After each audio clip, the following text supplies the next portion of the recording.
Hello, everybody, and welcome to another episode of a Wicked Parley, Wicked Discussions, where we're going to be talking about quite a number of things today. I'm one of your co-hosts, Rose, and this is your host, Justin. Hi, everybody.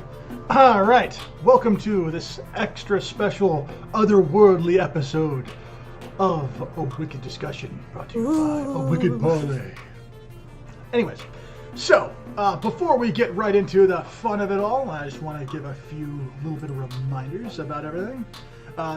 So the first reminder is that we have our Twitch live streams on Sundays. So if you guys want to come check us out, say some things, say hi, we'd love to see you guys there when it comes to those things.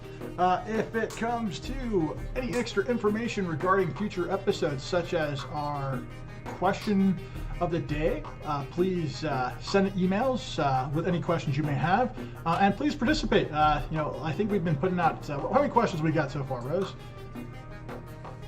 I started on the 11th, so I believe, including today, there's been about 18 or so questions. 18 or so questions? Okay, and just so you guys know, we've had very little responses when it comes to that, so I really hope that we can get a little bit more participation in the near future.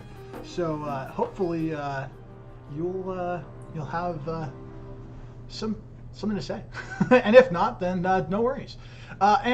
So when it comes to the next set of episodes that are going to be coming out, we're going to have a few extra special ones, so hopefully you guys stay tuned for that, and thank you guys for your support. With that being said, let's get into the topic of the day, which is UFOs. So first things first, I would like to pose a question to everybody. Hold on, I think you're forgetting one important thing. Ooh, what am I forgetting? We have a guest with us today. Did I forget? Yes. Okay. Hi. Okay. Yeah, it's I'm okay. back. Yes, Jen is back from the previous episode, so hopefully you guys From the grave! recognize the voice. So I'm back from the grave. So from talking about feminism to talking about UFOs, what a giant leap! I know. Such incredible range. So Really, it's in my topic flexibility here. yeah, you gotta stretch those muscles, Unlike me today, where I broke. Oh. Anyways. But also mood. Yes. So yes, thank you for pointing that out. I didn't mean to forget you, Jen. I swear. Okay, I'm used to it. Oh gosh, no, not this again. Alright. No. Okay. So, All right, so let me start the conversation by addressing UFOs by asking a question. What do you consider to be a UFO? Alien creatures, mechanics, or alien creatures and mechanics made by aliens, interdimensional entities, or human-made but top-secret spacecraft, or just aerial craft, or submergible aerial craft? What do you guys think? Do you want to go first, or should I? Honestly, my definition of a UFO is down to what the acronyms mean. Unidentified flying object. Like, I honestly am not sure if it's an alien. Like, I'm not counting it out, but I don't really have anything specific that I think that it is for sure. Okay. For me, a UFO, the unidentified flying object, I think it would be more of a mechanic made by alien because, well, I can explain the logistics later in our actual discussion, but the quick and short of it would be, if it was human-made, they would have a name for it, because we like to name everything.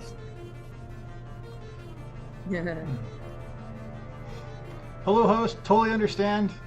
Wish your mom a happy birthday. Happy birthday to your mother.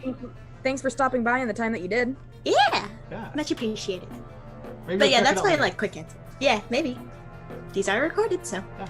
Okay, so honestly, I have this question posed because, I guess you could say that over the years, one of my favorite little backroom kind of topics whenever I am playing video games with some friends is the subject of UFOs. I could remember playing Guitar Hero when I was in high school, and talking about UFOs while playing Guitar Hero, which was a challenge in and of itself. If you think about it. But I remember coming across this idea that UFOs could perhaps be a multitude of different things. They don't necessarily have to come from an alien creature. They could be time travelers. They could be interdimensional entities. They could be top secret, human-built spacecraft from foreign countries. I think that one is probably not. I mean, like, I'm going to add a little bit of personal opinion that that's probably not the case, because there's some pretty incredible accounts of some things that definitely don't seem possible with our understanding of physics, and so I feel like that information would get leaked out in one way or another. So I mean, that's my category when it comes to that, and that's the reason why there's the subcategories of UFOs. Obviously there's the unidentified flying object, there's USO, which is unidentified submerged object, and then there's the more more recent acronym for UFOs, which is a UAP, or unidentified aerial phenomenon. And so, like, depending upon where the observation was, who conducted it, I think, to me, like, kind of may indicate some of the it could rule out what it's not. And that's how I kind of govern that particular thing. What about you, Jen? Do you think that, like, by hearing what I had to say, it might have added some other, or inspired you to have anything else to say?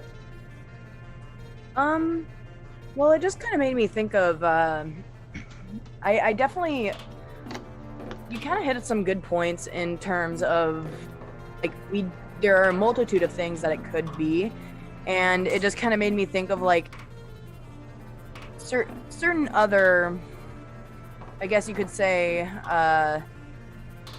markings that people don't know how they showed up, and, it could be aliens, it could be, like you said, people visiting from, like, futuristic travel or time travel, and so yeah, it's I mean, you broadened my perspective, that's for sure. I mean, like, I always think of, like, the general idea of what an alien looks like. It has somewhat evolved and changed over time, but I find it fascinating that it's a humanoid form.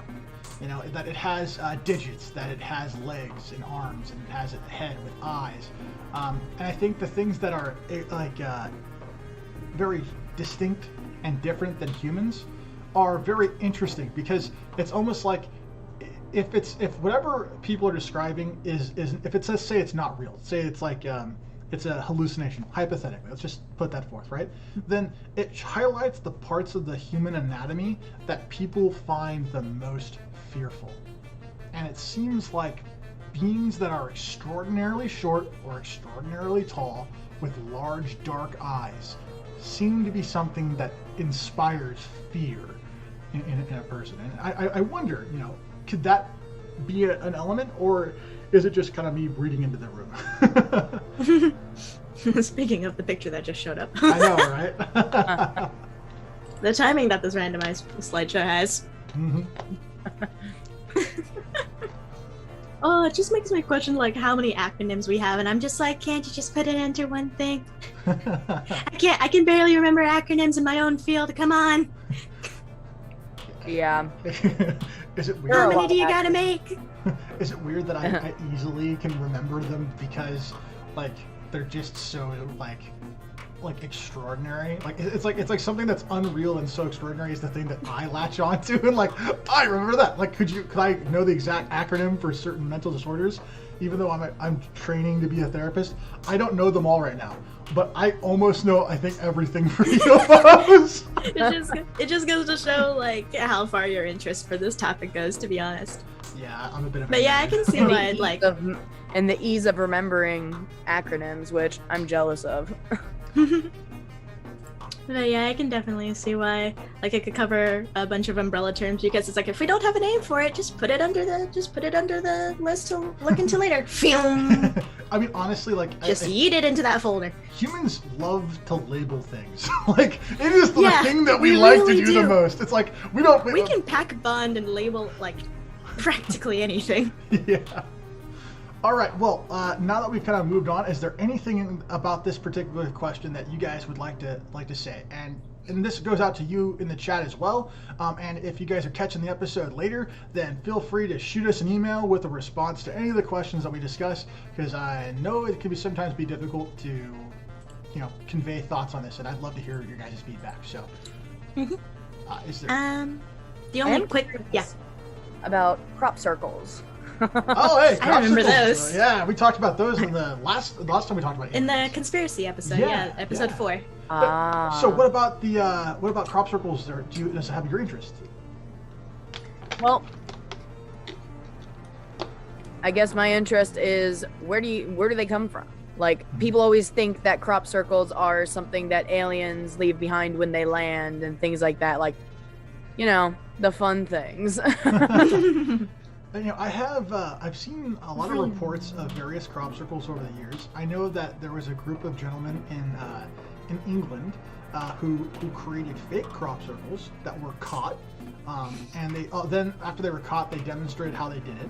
But I remember them, like the people who were looking at it, said that the way they made the crop circles was consistent with some of the observations, but they weren't nearly as complex as some of the other crop circles that had been seen in other parts of the world.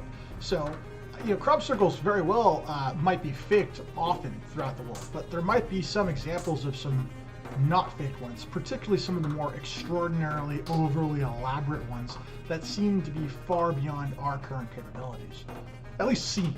Maybe there's an ingenuity or ingenuitive. I'm blanking on the word right now. You know what I'm saying? People out there, you don't know what I'm saying.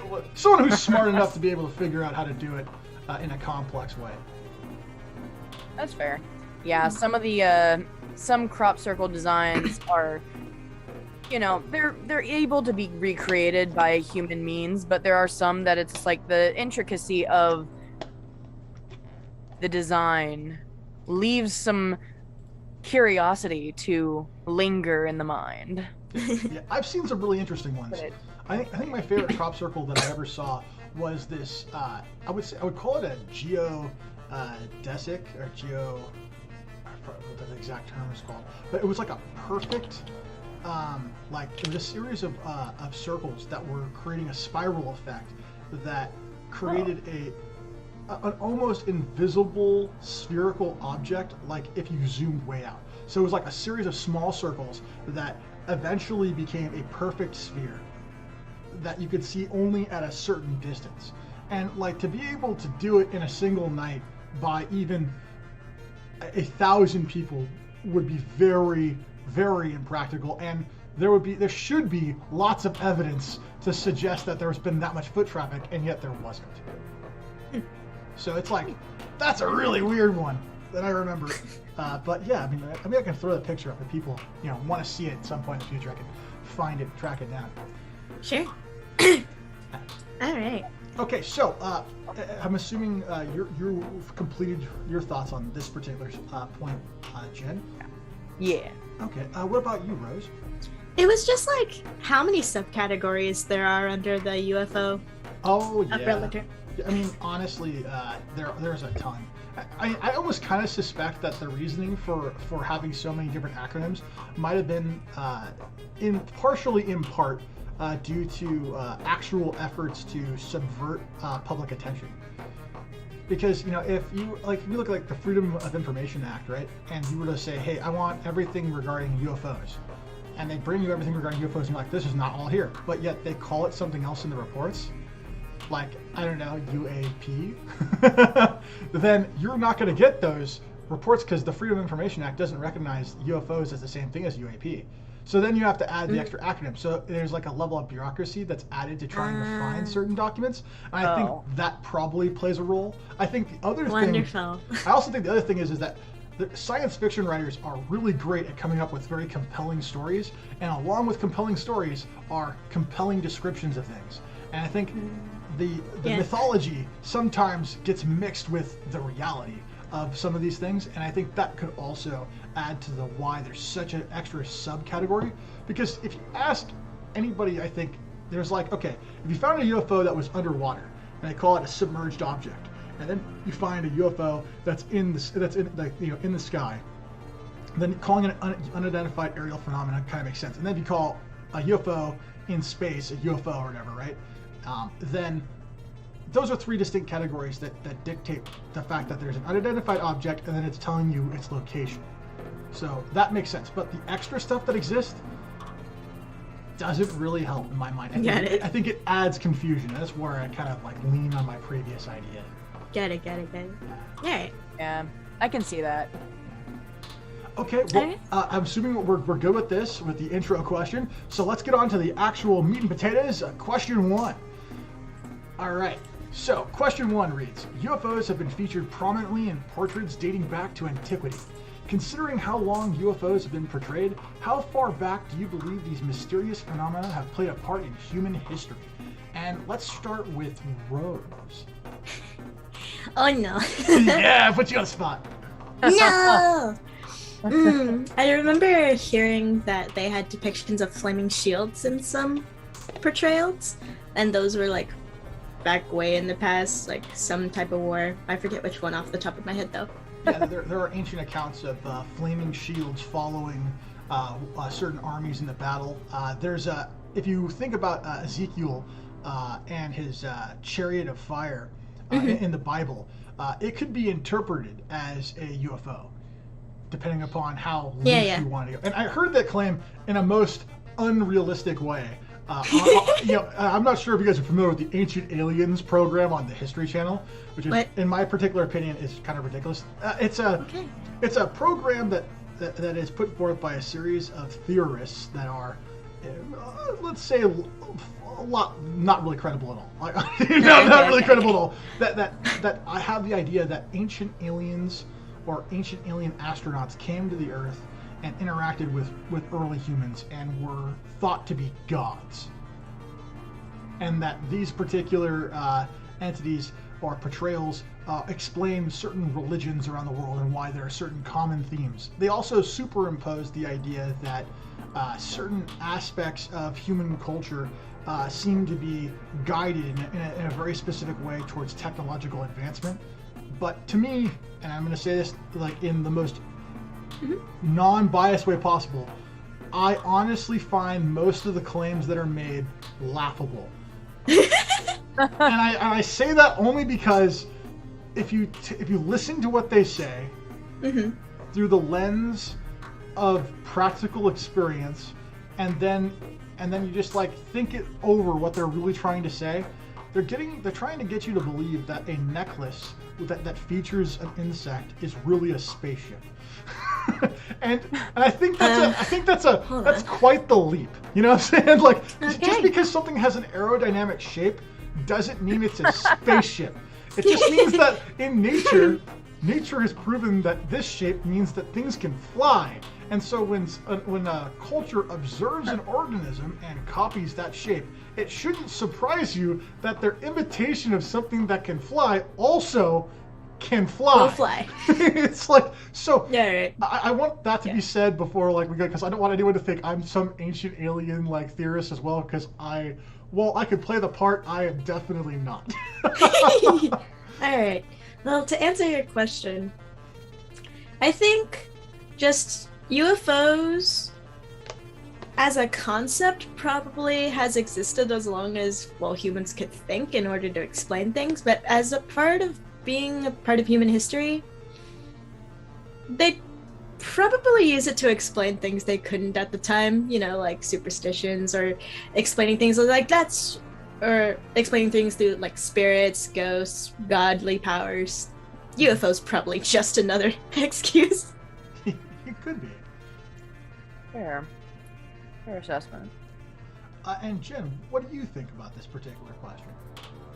Well, for me, I guess how far back they go, honestly, there's no way to know exactly how far back it goes, because for all we know, it could have influenced like faith and religion and spirituality in many different ways, even as far back as before there's even physical like paintings and such, like could have been an influence in cultures that we never knew about and you know, a lot of details get lost in time, so for all we know it could go back even into the BCs and even further than that. So I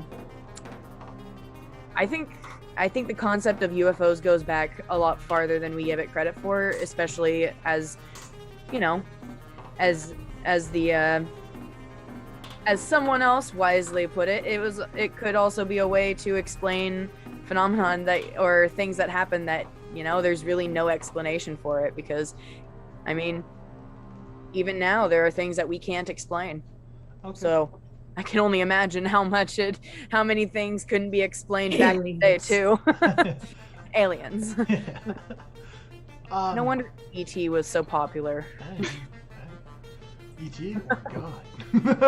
Jeez. Oh gosh. I know, right? You know, honestly, when it comes to this particular question, I'm with you, Jen, specifically about not knowing how far it could go back.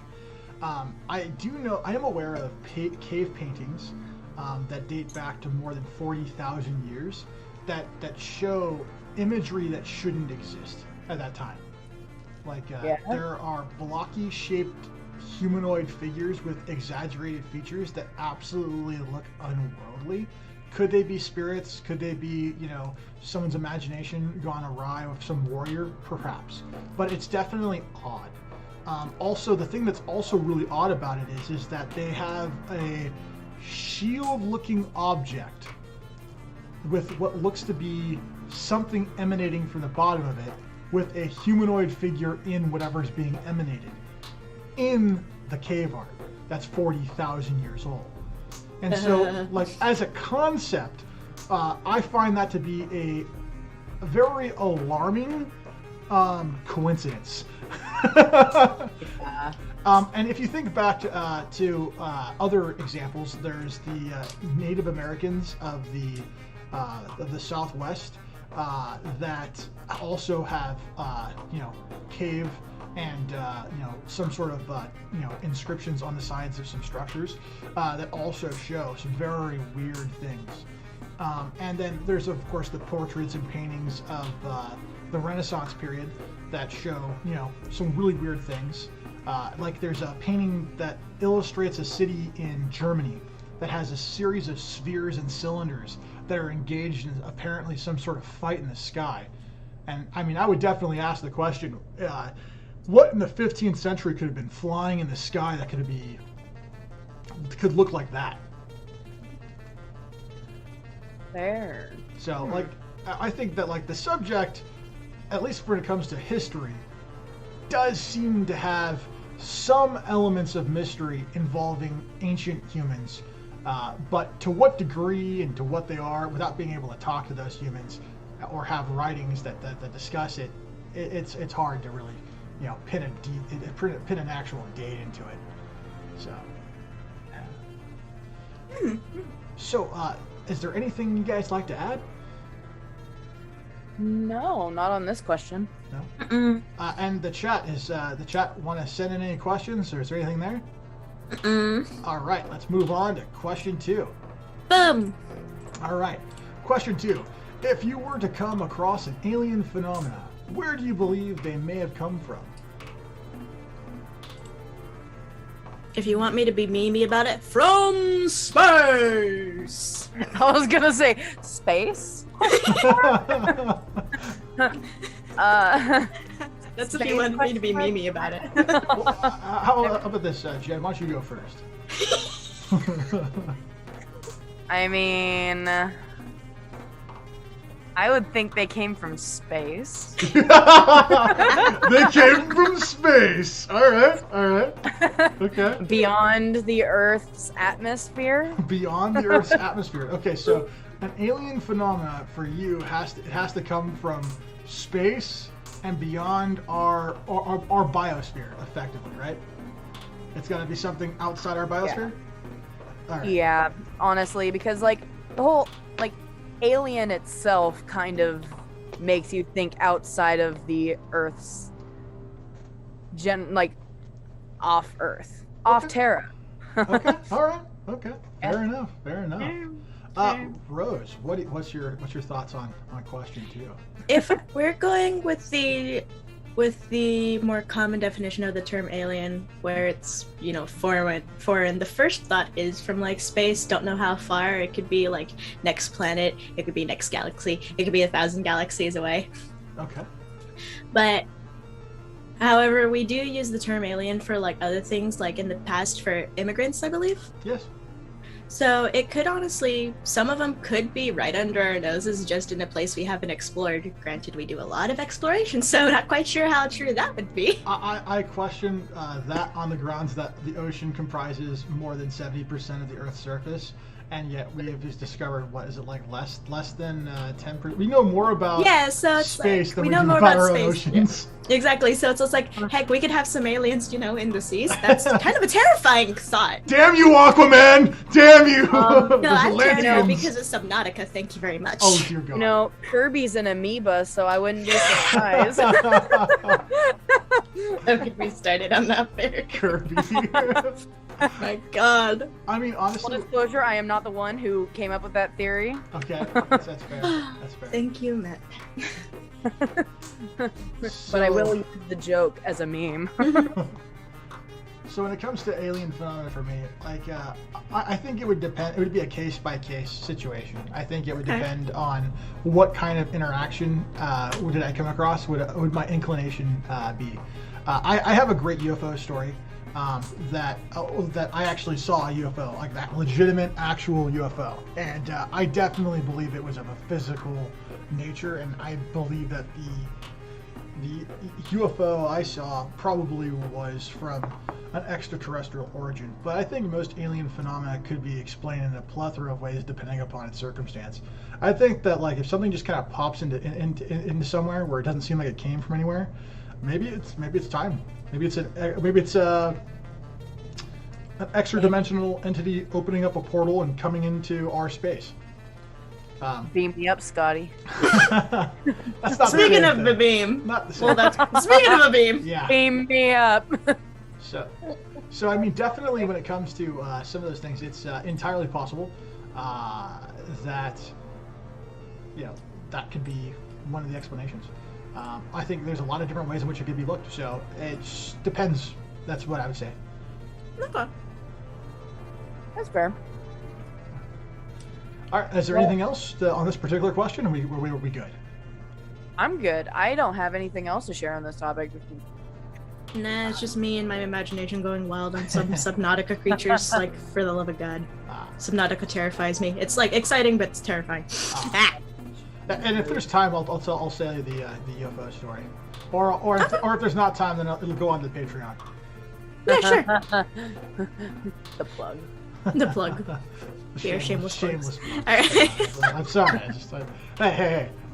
Hey, We need to buy new equipment, okay? My mic fucked up last like on Saturday. It's time to get new equipment. Hashtag cat Support dad the life. cause.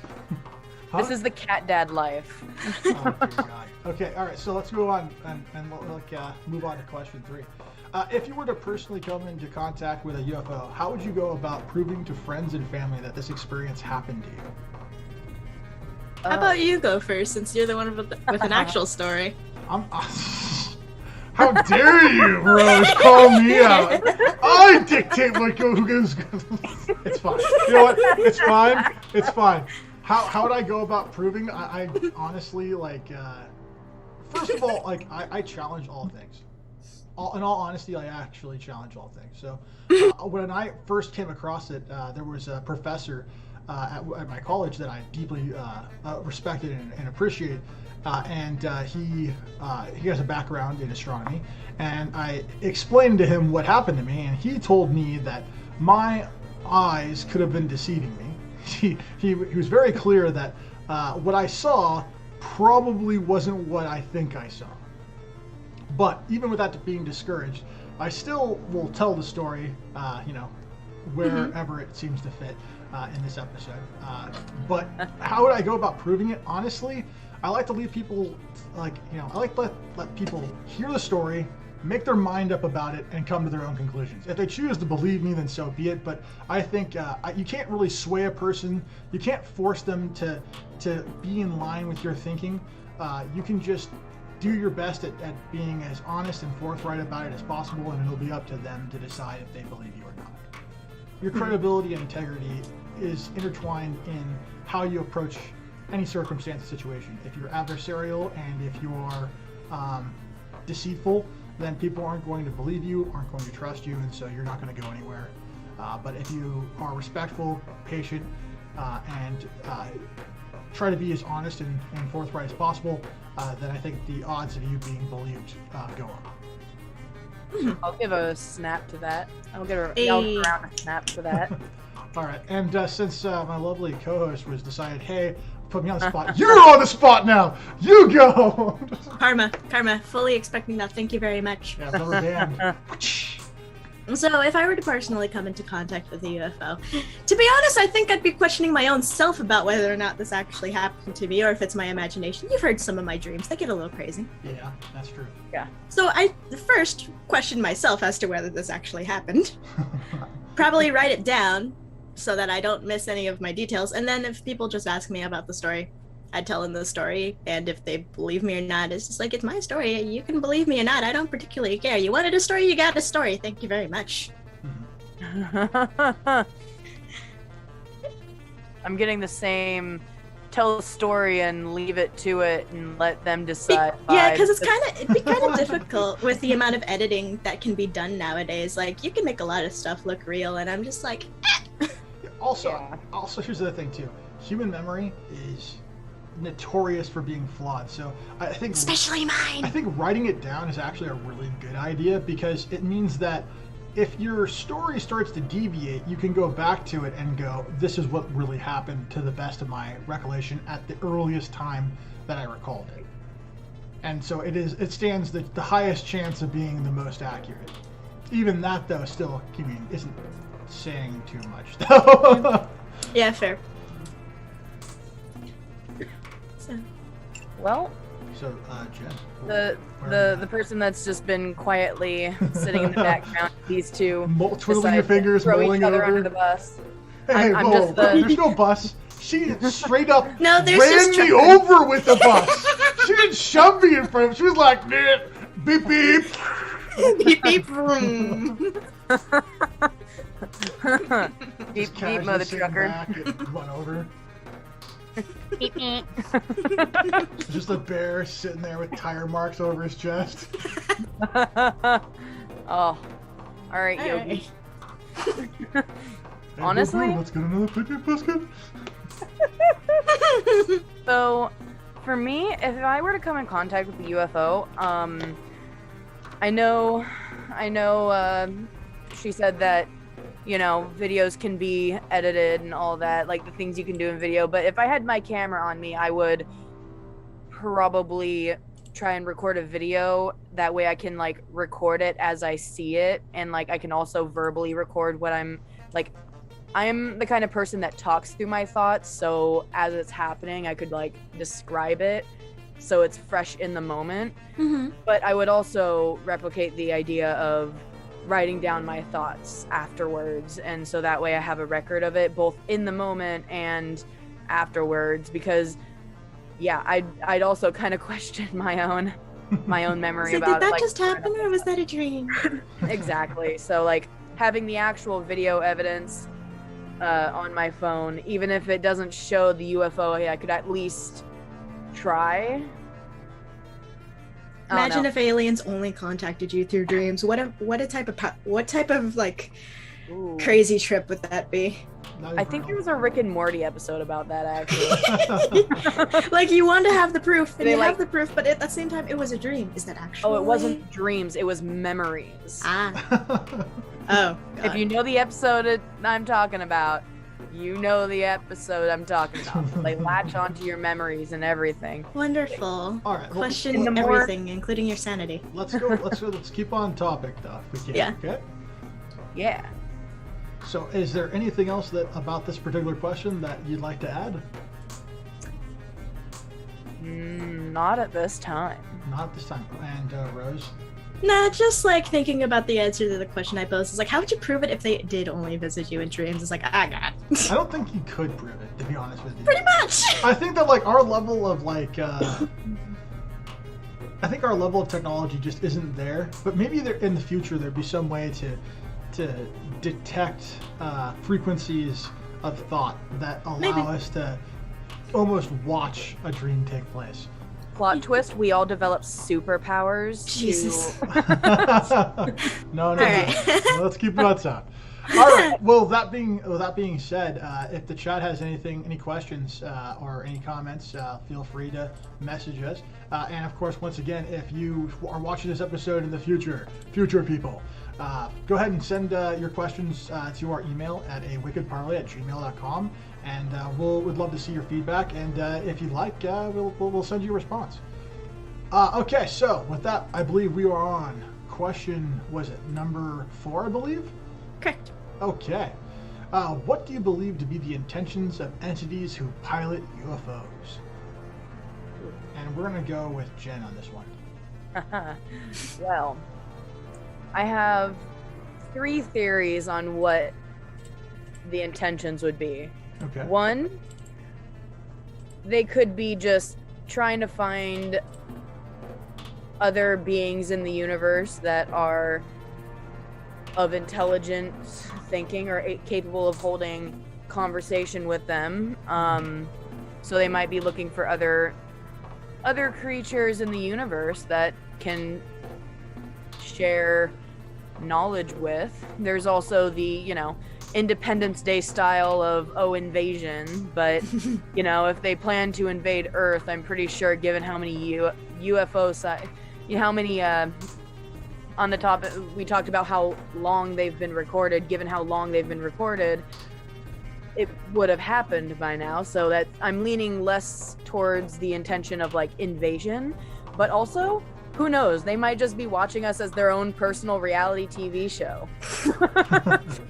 Yes. Because, who doesn't like to pop into Earth and just occasionally watch to see humanity at its best? Humanity at its best. We're stupidest. Watching like a live Jerry Springer show. God, no. It's just taking place on a global scale. Oh my gosh. What if we're all guinea pigs in an experiment and the Earth is just their little playground? Yeah, good. We're all main characters in our own reality TV. God, no. There's only like 9 billion channels. There's never anything on. Anyways, I'll go. Excuse you. Okay. 7.9 last I checked. Okay, all right.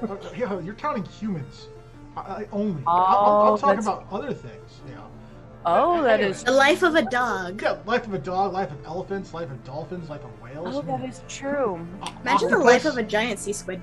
It's really Hey, so anyways, when it comes to I'll go second since I haven't gone second very much. I think the intentions are one. There's a plethora of ideas that have been put forth. I think the zoo hypothesis is a pretty good one. The zoo hypothesis stipulates that we are like on the road. We're on a distant portion of the universe, and intelligent life views us like they view a petting zoo. We're primitive, and we do things that don't make any sense, and so they just try to maybe better understand, what's going on. The second one that I kind of think also could be is that perhaps that we are the remnants of a slave civilization. Perhaps maybe aliens in the distant past, genetically modified primates that were originally found on Earth, and that we mined certain resources, and now those resources have depleted to a point where it's no longer profitable or helpful for that species, that civilization to continue, so they left and we're still here.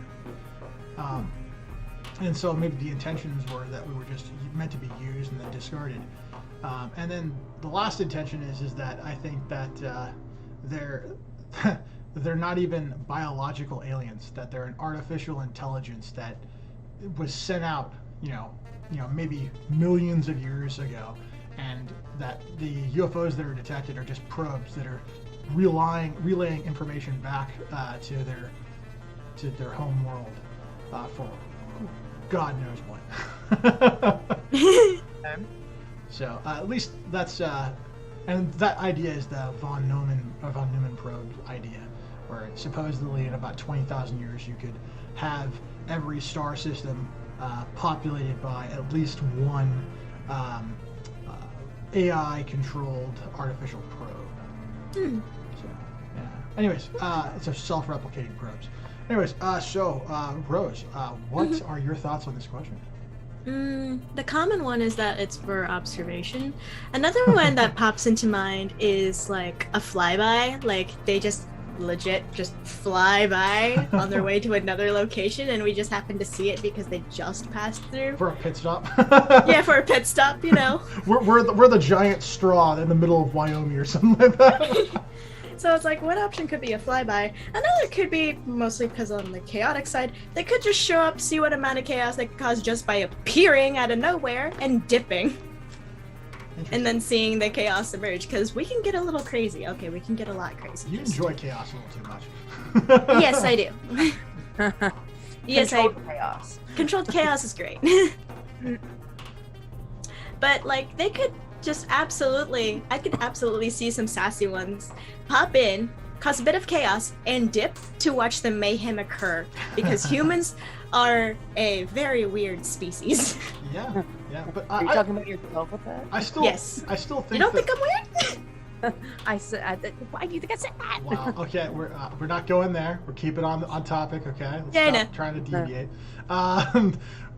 Although I will say this though, I think it's interesting how we automatically assume alien life is interested in humans. You know, I really strongly believe that if aliens from another system came here, I think humans would be fascinating, but I still don't think that's the only thing that would catch their attention.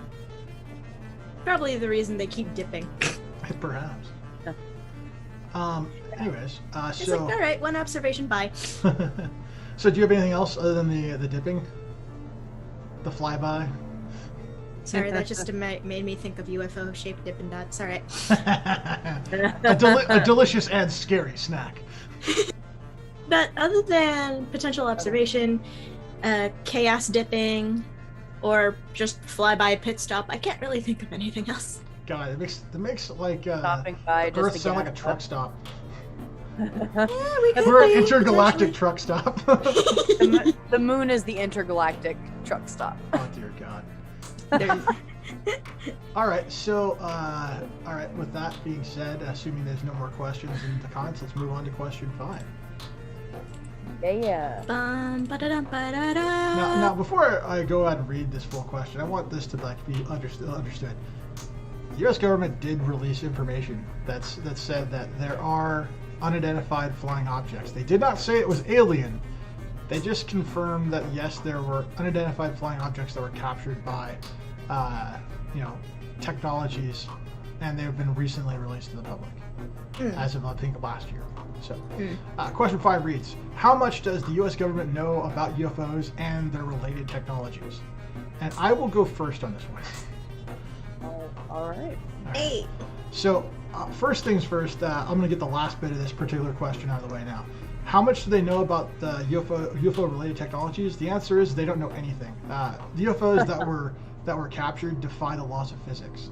They move in such extreme speeds and then change directions so abruptly that if there was anything inside it, mechanical or biological, it should be crushed under the G-forces that would be experienced by those kinds of turns. And they also move in ways that don't make any sense. Like an example is that I believe the Tic Tac UFO, which was recorded by Commander Favor in 2004 off the coast of San Diego, traveled something like 60 miles, or dropped like 1,000 feet and traveled 60 miles at the same time. So basically, it went from high to low, and then across a distance of 60 miles in like the time it takes for the radar blip to make a full rotation. And if you think about how fast that really is, right? And you would assume that there would be an air distortion and also some sort of water disruption in association with those particular things, and yet there were none, which would violate fundamental facts of our understanding of physics. So the technologies that required to pull off this stuff, I don't think anyone understands. I don't even think they understand how to approach even attempting to build it. So it's like that part, no idea. How much does the government know? I believe they probably have 100 times more surveillance information over the many decades than what we know about now. And I think that that's probably the extent of it. I think that it's been ever growing, like more and more information that's gotten better as our technology has gotten better at capturing photos and seeing things. But I think largely that's basically what they're covering up. And I think the reason they were covering it up probably has to do with the fact that there's no way to respond to any of these UFOs with military assets. And so to show weakness would put the U.S. in a disadvantaged state on the world stage politically. So that's my sense when it comes to 5. And with that being said, Rose, would you want to comment? I think they've got more, like you mentioned, they've more than likely got more surveillance than they revealed, so knowing of their existence, probably obvious. I would imagine they've got more speculations and theories than they actually do any real, quote, facts about it, just because it's so strange and, like you mentioned, goes against everything we kind of know, factual-wise, about physics. Yeah. As for related technologies, probably similar to the whole, we don't know a lot, it's more speculations of anything and probably a wish to really get our hands on the thing. Yeah. I would want to fly one. I don't know if I would or not. Like, it would be great just to say you could, but at the same time, if they can do it, like, I've seen, like, just plain airplane cockpits. Yeah. Yeah. I'd lose which track of which button. Yeah. I just want to go fast. You just want to go fast? I would totally fly a UFO, but I'm gonna be honest, I would probably be worried the entire time of autopilot shooting me off to home base and just being I'd like, absolutely crash. I'm doomed. I would not know what to do. Like, I would really not know the first thing on what to do if that were to happen. Take me to your leader. You don't want to bring a computer virus and download it into their computer and totally destroy them? Oh my god. Yeah. Now that's intergalactic war right there. I'm gonna be honest, I'm not that tech savvy, and I don't dare do something that could provoke.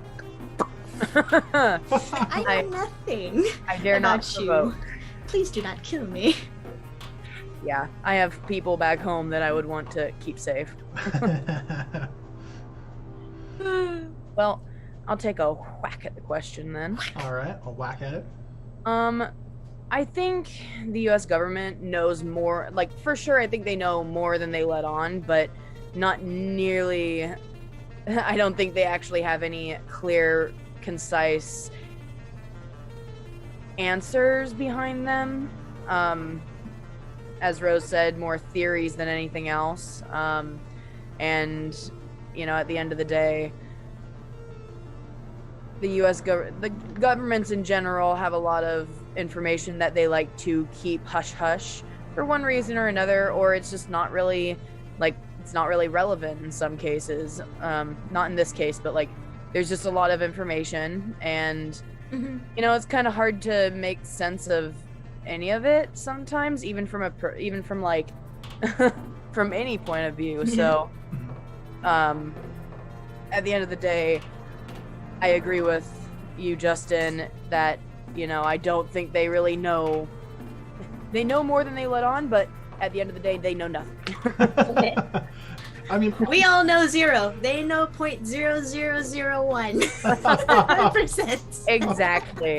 Exactly. I think it's just a matter of there's a lot of documentation that they probably haven't released, but they have no actual, like, I think it comes down to more documentation than actually knowing about UFOs. Imagine all Yeah, the I mean, I scientists and definitely, conspiracy theories. I definitely feel like that's where my thought process lies, because I think that at the end of the day, right, if you manage to capture some sort of footage of an object pulling off a nearly or next to impossible feat, just because you captured it doesn't mean you understand how it was accomplished.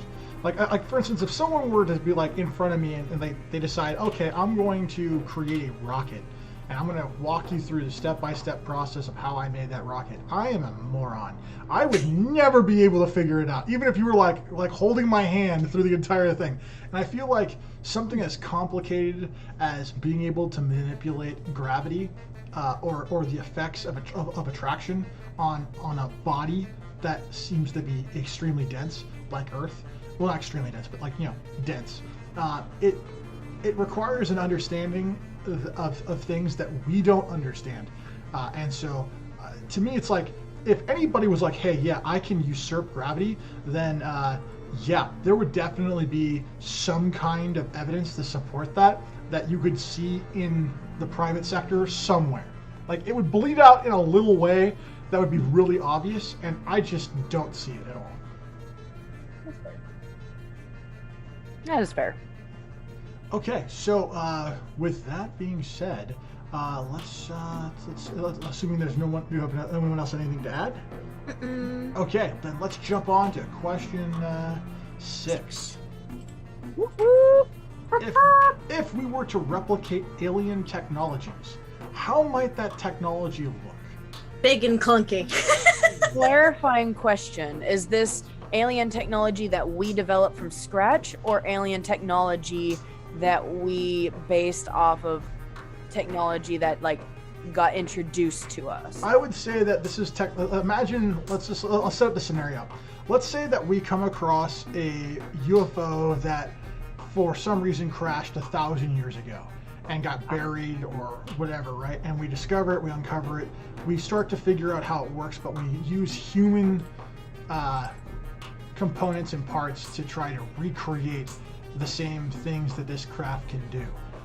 Do you think that it would be relatively the same, or do you think that, as Rose put it, big and bulky?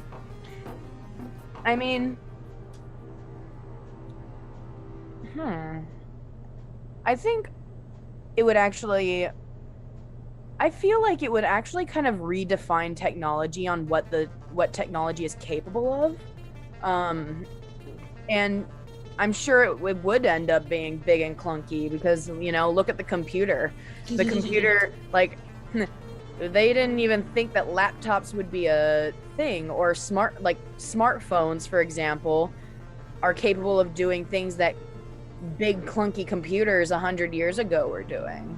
And so, in the beginning it would be big and clunky, but I think that there would be a lot of like technological advancements, like maybe anti-gravity science, because there's so much in terms of like engineering that you could, if we were to find a UFO, imagine how much you could reverse engineer from that.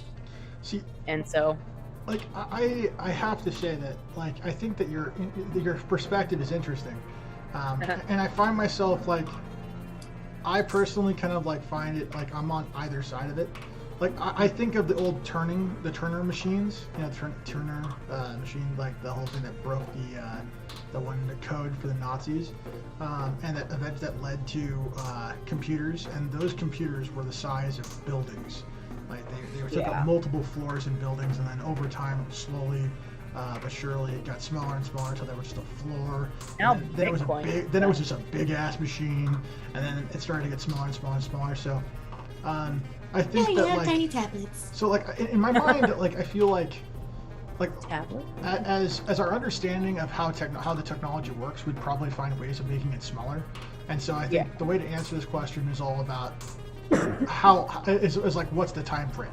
Are we talking about replicating it instantaneously, or are we talking about it like, could we get it to the point where we could just straight up copy it?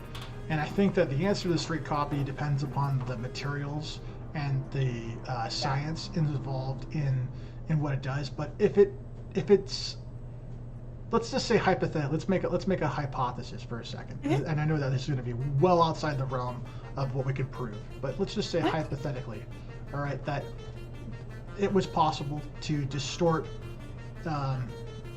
electromagnetic energy to create a polarizing effect that would invert the known laws of attraction that stipulate matter's control of gravity. Okay, so like this is gonna kind of sound weird, but like I don't believe gravity actually exists at all as a force. I actually think that it's a series of laws of attraction that create a multitude of effects that compound to create the influence and effects of gravity.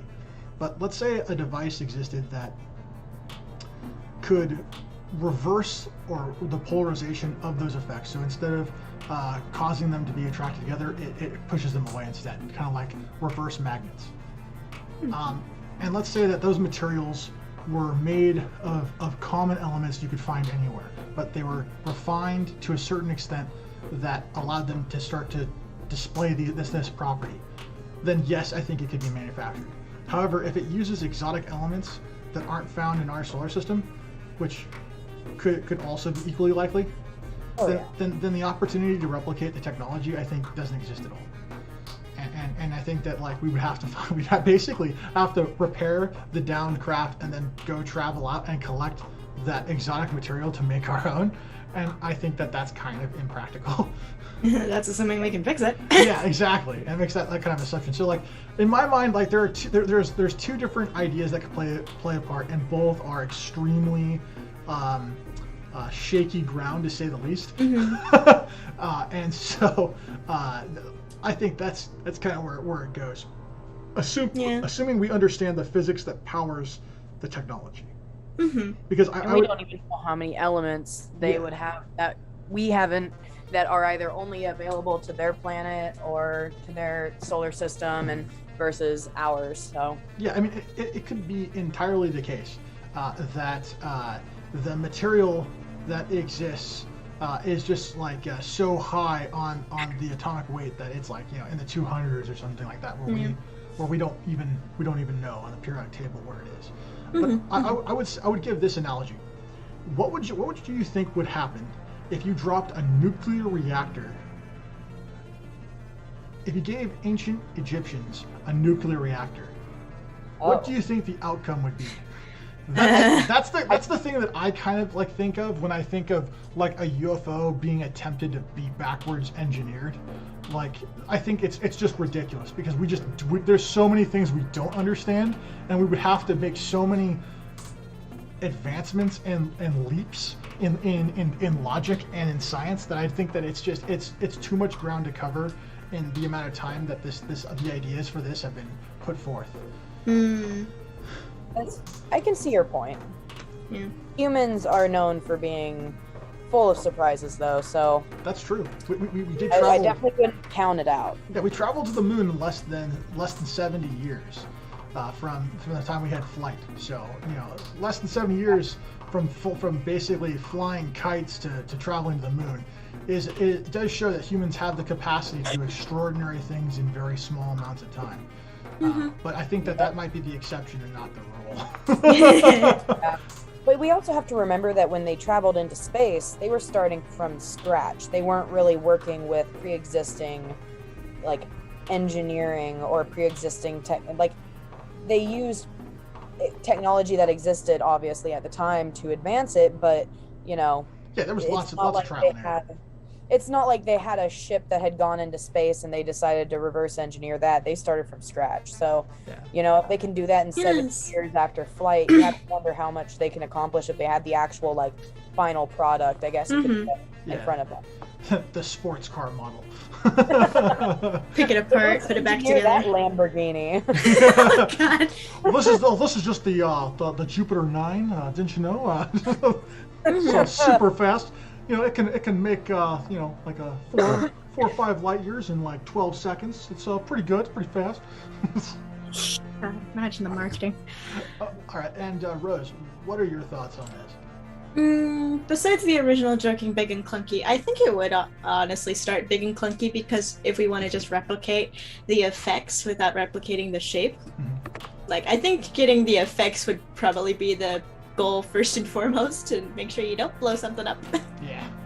But then, like, over time, because people want to be more efficient with whatever the heck's going on, mostly because would save space, would probably save resource materials and costs and all that, so we'd want to become more efficient, so then it'd become slimmer.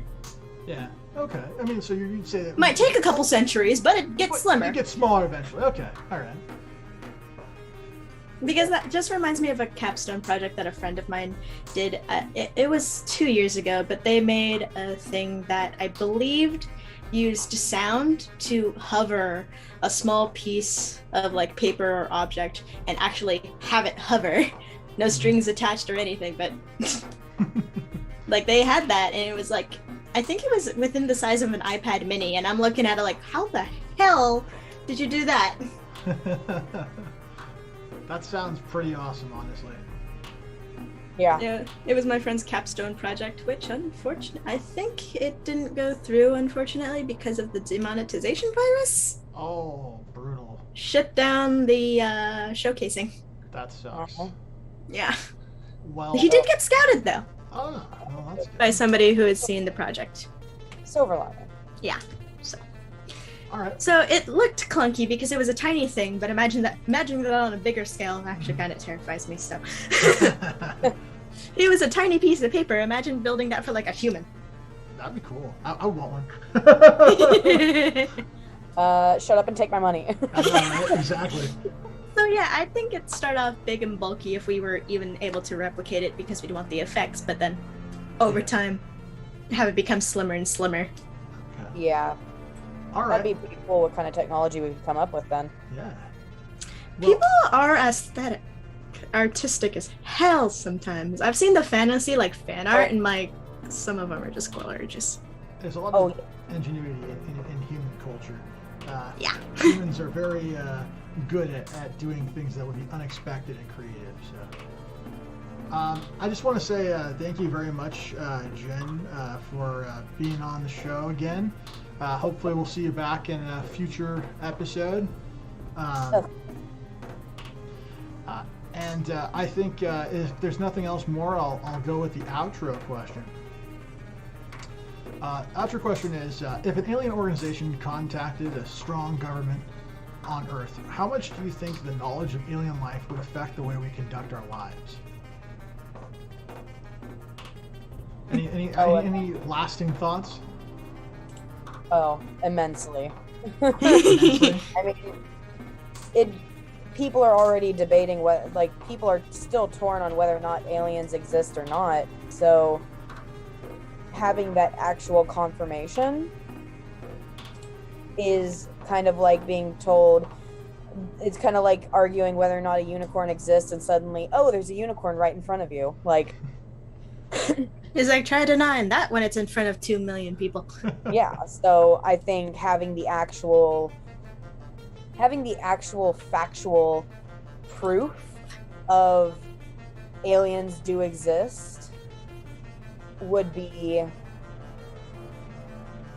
pretty groundbreaking in terms of discovery. Mm-hmm.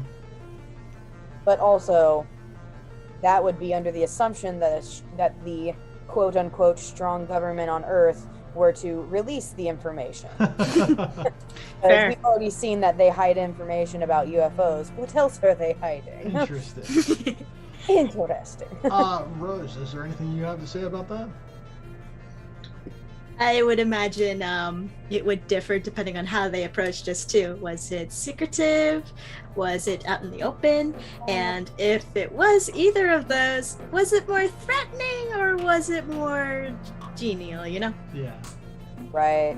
I think, honestly, I would love it to be as groundbreaking as I kind of feel like Jen's response kind of leans. It's definitely the way I would feel about it. But considering the fact that during the pandemic, the U.S. government effectively goes, yeah, UFOs are real, and it barely made the news.